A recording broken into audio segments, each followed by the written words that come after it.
It's a full efficiency and energy rating on the house. So they'll basically look at insulation, heating, windows, roof, all that type of thing, insulation in the roof, to say how they feel the property's performing energy-wise, and they'll give a rating for it between A and G, A being brilliant, G being very poor. But that rating, and then they also give an estimate on what they think the bills will be for your electric and your heating, that type of thing, depending what heating you've got. But if you've got any form of fixed heating, be it electric radiators wired in, not plugged in, or a wood burner, or any other kind of fixed heating system, you require a DPE. If you have no heating system and just plug in electric radiators, you don't need a DPE. But it's basically to tell the buyer how energy efficient the house is, and their legal requirements, not only in France, it's pretty much across the whole of Europe now, it's the same. Yeah, it's becoming more and more prevalent now, DPEs, and even British buyers are much more into the reports, which has not been the case maybe. France are on a massive mission to get every house to a C, which, as we know, in rural France is quite difficult because of the build of the property. But the rules are changing, and they're changing quite substantially. From January this year, G-rated properties can't be let out long term, and these all relate to long-term rentals, not short-term rentals at the moment of less than 4 months. But G-rated can't be let long-term at all.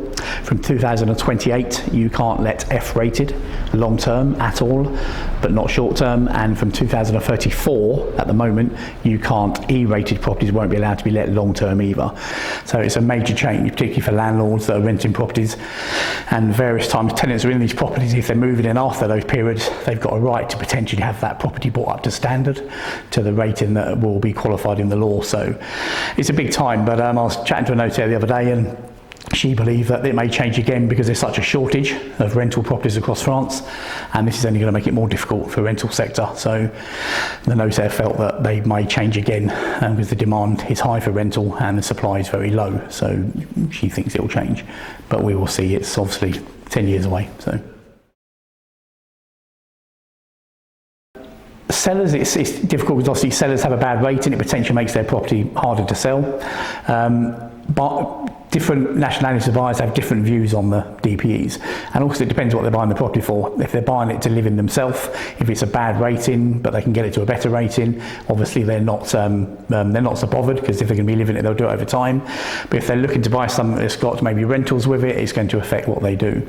But our French buyers are very into the reports. They're very anxious about the reports and want the house to have good reports.